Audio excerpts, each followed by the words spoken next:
হামজার বুক হিন্দায় চিরে কলিজা ছিঁড়ে খায়, হামজার বুক হিন্দায় চিরে কলিজা ছিঁড়ে খায়। খাব্বাবের কত রক্ত শুষেছে জ্বলন্ত কয়লায়, ঠিক কিনা বলেন? হামজার বুক হিন্দায় চিরে কলিজা ছিঁড়ে খায়, খাব্বাবের কত রক্ত শুষেছে জ্বলন্ত কয়লায়। এ পথে হাজার হাজার শহীদ আছে, এ পথে হাত হারানো পা হারানো গাজী আছে। শহীদের বুকের মাঝে, সাইদের বুকের মাঝে, মুগ্ধর বুকের মাঝে ডাক বুলেটের ফুল ফুটেছে। তাই তো খুনি হাসিনা দেশ ছেড়ে যে পালিয়েছে, তাই তো বাশার আল আসাদ দেশ ছেড়ে যে পালিয়েছে। হামজার বুক হিন্দায় চিরে কলিজা ছিঁড়ে খায়, খাব্বাবের কত রক্ত শুষেছে জ্বলন্ত কয়লায়। হামজার বুক হিন্দায় চিরে কলিজা ছিঁড়ে খায়, খাব্বাবের কত রক্ত শুষেছে জ্বলন্ত কয়লায়, ঠিক কিনা বলেন? সম্মানিত ভাইরা আমার, এ পথে চলতে গেলে মামলা হামলা হবে। সম্মানিত ভাইরা আমার, এ পথে চলার কারণে কোরআনের পাখি নৃশংসভাবে শাহাদাতের অমৃত সুধা পান করেছেন। ভাইরা আমার, কোরআনের পাখির দুইটা প্রাণের দাবি ছিল আল্লাহর কাছে মাজলুম হিসেবে।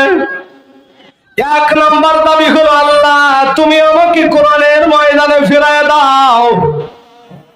সম্মানিত ভাইরা আমার, ওনাকে যেদিন নৃশংসভাবে মেডিকেল কিলিং করে হত্যা করা হবে, ওই দিন উনি একটা হাসি দিলেন, মুস্কি মুস্কি হাসি, হাতটা নাড়িয়েছিলেন। কারণ কি জানেন? ওনাকে বলা হয়েছিল আপনি চলে আসুন, আপনি আবার কোরআনের ময়দানে কথা বলতে পারবেন। কিন্তু না না, এটা ছিল তাদের একটা কঠিন ষড়যন্ত্র।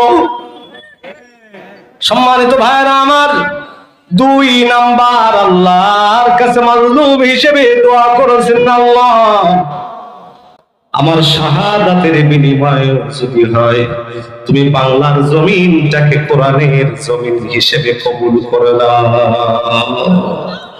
যেই জমিনে আকাশ থেকে বৃষ্টি হয়, ওই জমিন কিন্তু ফসলের জন্য উর্বর হয়ে যায়।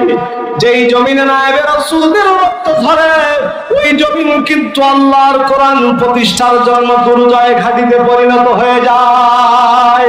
সুতরাং টেকনাফ থেকে তেতুলিয়া, রূপসা থেকে পাটুরিয়া, সুন্দরবন থেকে বান্দরবান পর্যন্ত ৫৬,০০০ বর্গ মাইলের প্রতিটা ইঞ্চি ইঞ্চি মাটিতে জাতির শ্রেষ্ঠ সন্তান নায়েবে রাসূল রক্ত দিয়েছে, কোরআনের পাখির শাহাদাতের অমৃত সুধা পান করেছে।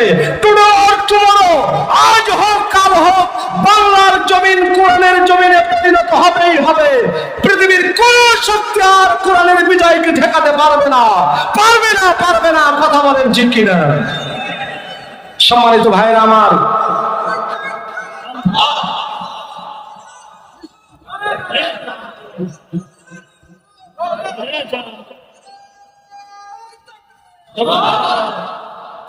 মাজলুম যখন দোয়া করে, এই দোয়া কিন্তু বিদ্যুতের গতিতে আরশে আজিমে পৌঁছেছে। কথা বলেন ঠিক না বেঠি?